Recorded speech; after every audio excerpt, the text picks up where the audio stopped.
নমস্কাৰ আপোনালোকে যিকোনো বাহনৰ কেনেদৰে ৰিনিউৱেল কৰিব লাগিব আপোনালোকৰ যিবিলাক নেকি প্ৰাইভেট গাড়ী আছে তেওঁলোকৰ আৰচিসমূহ যেতিয়া ভেলিড গুচি যায় তেতিয়া ৰিনিউ কৰিবলগীয়া হয় এটা নিৰ্দিষ্ট সময়ৰ পিছত এতিয়া আপোনালোকে কৰিবৰ বাবে পৰিবহণ ৱেবছাইটত ভিজিট কৰিব যিটো ডেছক্ৰিপশ্যন বক্সত পাই যাব এটা অনলাইন ছাৰ্ভিচত আপোনালোকে প্ৰথমে ক্লিক কৰিব ক্লিক কৰাৰ পাছত আপোনালোকে কি কৰিব যিটো আপোনালোকৰ গাড়ীখনৰ কাগজপত্ৰ গতিকে ভেহিকেল ৰিলেটেড ছাৰ্ভিচত আপোনালোকে ইয়াতে ক্লিক কৰিব যিটো হ'ব ফাৰ্ষ্ট অপশ্যনটো ক্লিক কৰিলে প্ৰথমে আপোনালোকক চিলেক্ট কৰিব লাগিব ষ্টেটখন যিটো আমাৰ অসমৰ হয় তো আসাম চিলেক্ট কৰিম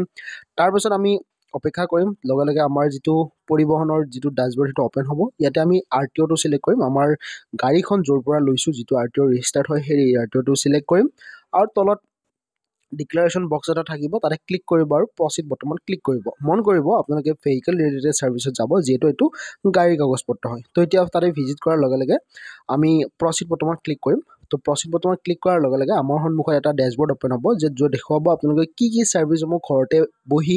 উপলব্ধ কৰিব পাৰিব আৰটিঅ ভিজিট নকৰাকৈ এই যিটো আৰচি ৰিলেটেড ছাৰ্ভিচ দেখুৱাইছোঁ মই আৰচি ৰিনিউৱেলৰ এইটো আপোনালোকৰ অনলাইন কৰিব লাগিব অনলাইনত ফ্ৰী পে'মেণ্ট কৰিব লাগিব গোটেইখিনি প্ৰচেছ অনলাইনত কৰাৰ পাছত জাষ্ট আপোনালোকে জমা দিব যাব লাগিব আৰটিঅ অফিচত গতিকে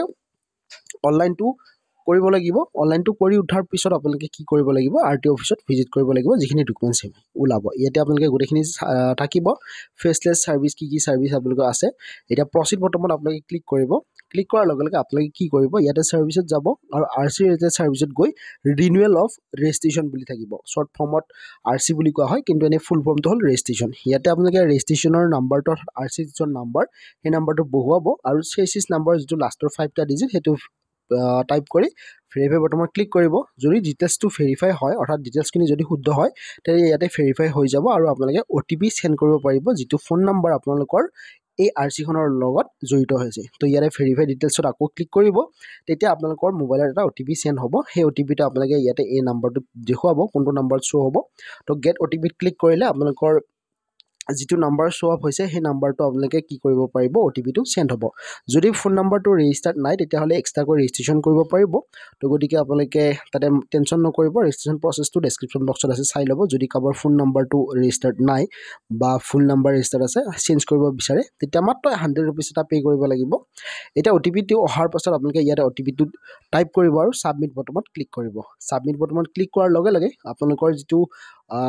গাড়ীখনৰ গোটেই ডিটেইলছ ইয়াতে শ্ব' হ'ব তো ইয়াতে আমি যিহেতু ৰেজিষ্ট্ৰেশ্যন কৰিম ইয়াতে কি পে'মেণ্ট কৰিব লাগিব দেখুৱাব ইমানখিনি পে'মেণ্ট আপোনালোকে কৰিব লাগিব আমাৰ 4চকীয়া ভেহিকেলৰ কৰি আছোঁ তো গতিকে এইখিনি পে'মেণ্ট দেখুৱাব এতিয়া আমি তাতে ক্লিক কৰিম প্ৰচিডত ক্লিক কৰাৰ লগে ডিক্লাৰেশ্যন দুটামান টাইপ কৰিম তাৰপাছত এতিয়া প্ৰচিড বটনত ক্লিক কৰিম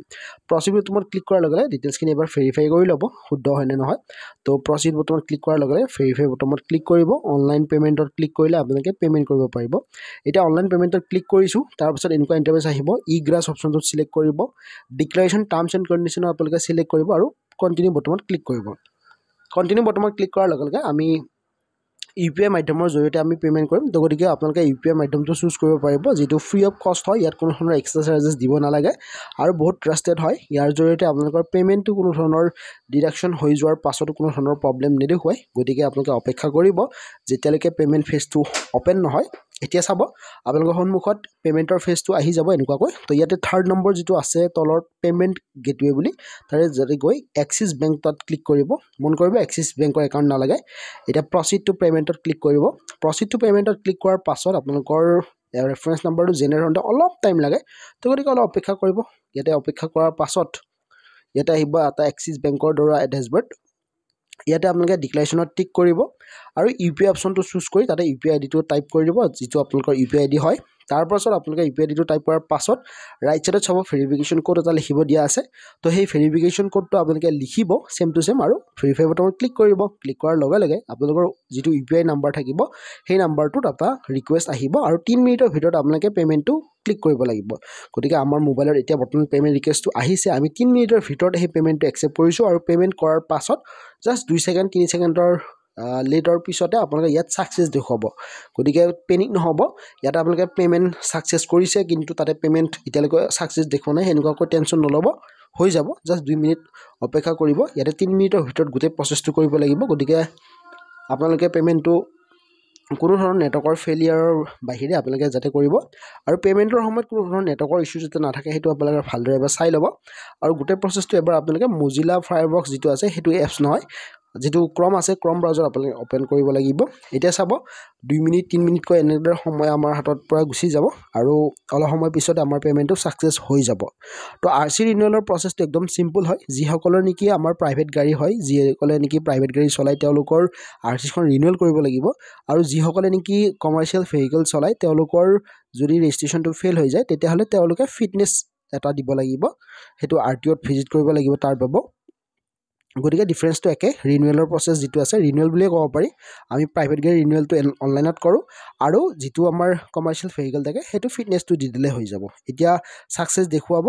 দেখুৱালে এনেকুৱা ইন্টাৰফেস আহিব পাৰে যে আপোনালোকৰ পেমেন্টটো কাটি গল কিন্তু ইৰৰ মাৰিলে তো পেনিক নহব ইয়াতে আপোনালোকে কি কৰিব আকৌ যাব আমি যত প্ৰসেসত আৰম্ভ কৰিছিলো ভেহিকল ৰিলেটেড ষ্টেট সিলেক্ট কৰিম তাৰ পিছত আৰটিঅটো সিলেক্ট কৰিম আৰটিঅটো সিলেক্ট কৰি আমাৰ যেটো ৰেসপেক্টিভ আৰটিঅৰ ওয়েবসাইট হয় তাতে ভিজিট কৰিম প্ৰসিড বটনত ক্লিক কৰিব আকৌ প্ৰসেসখিনি দেখুৱাব ইয়াতে কন্ট্ৰোল ডি মাৰিম কন্ট্ৰোল ডি মাৰাৰ পিছত গোটেই পেজটো এটা ৰিফ্ৰেশ হৈ যাব আকৌ প্ৰসিড বটনত ক্লিক কৰিম প্ৰসিড বটনত ক্লিক কৰাৰ লগে লগে আমি আকৌ কি কৰিম ইয়াত সাৰ্ভিসত যাম তলত ৰিনিউৱেল ৰেজিষ্ট্ৰেচনত যাম ৰিনিউৱেল অফ ৰেজিষ্ট্ৰেচন তাতে আকৌ ক্লিক কৰিম ক্লিক কৰাৰ লগে লগে আমাৰ এপ্লিকেশন নাম্বাৰটো ইয়াতে আমি পাই যাম তা এপ্লিকেশন নাম্বাৰটো আমি ভেৰিফাই কৰিব লাগিব তো যেটা এপ্লিকেশন নাম্বাৰটো আকৌ ইয়াতে ডিটেইলছখিনি বহুৱাম আমি আৰসি নাম্বাৰটো তাছত চেচিছ নাম্বাৰ ফাৰ্স্টটা যি এনেকুৱা আহিব এই যেটো এপ্লিকেশন নাম্বাৰ আছে এএছএ ষ্টাৰ্ট হয় সেই এপ্লিকেশন নাম্বাৰটো কপি কৰিব আৰু ভেৰিফাই বটনত আপোনালোকে ক্লিক কৰিব 15 মিনিট সময় ল'ব 15 মিনিটৰ পাছত যেতিয়া এপ্লিকেশন নাম্বাৰটো জৰিয়তে ভেৰিফাই কৰিব তেতিয়া আপোনালোকৰ সাকসেস হৈ যাব আৰু যিখিনি কাগজপত্ৰ ওলাব সেই গোটেইখিনি কাগজপত্ৰ ওলাই যাব তো কাগজপত্ৰ ওলাৰ প্ৰসেসটো মই দেখুৱাইছো ইয়াতে আমি ভেৰিফাই কৰিম ক্যাপচা কোডটো ফিল কৰিম আৰু শো ট্ৰানজেকশন ডিটেইলছত ক্লিক কৰিম শো ডিটেইলছত ক্লিক কৰিলে আমাৰ যেটো পেমেন্ট ভেৰিফাই হৈ যাব 15 মিনিটৰ সময় দিয়া থাকিব তো আমি 15 মিনিট পাছত আমি ট্ৰাই কৰিম ভেৰিফাই ৰিসিপ্টত গৈ তো এতিয়া ভেৰিফাই ৰিসিপ্টৰ পৰা এনেকৈ আহিল এতিয়া ৰিভেৰিফাই বটন এটা আছে ৰাইট সাইডত সেই ৰিভেৰিফাই বটনত ক্লিক কৰিব ক্লিক কৰাৰ লগে লগে আমাৰ যিখন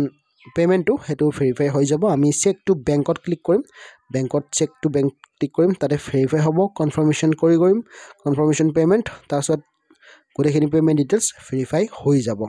পেনিং নহব এমাউন্টটো বেছি হৈছে কিন্তু সকলোৰে এমাউন্ট বেলেগ বেলেগ এনেদৰে যেতিয়া সাকসেস হৈ যাব তেতিয়া আপোনালোকৰ সপত এনেকুৱা আহিব যে ৰেটিং খুজিছে আমি ৰেটিং সেটিংৰ কথা নাই এখন প্ৰিন্ট আউট কৰিব লাগিব ডাইৰেক্টলি এখন ৰিসিভ হয় এখন প্ৰিন্ট আউট কৰিব লাগিব তাৰছত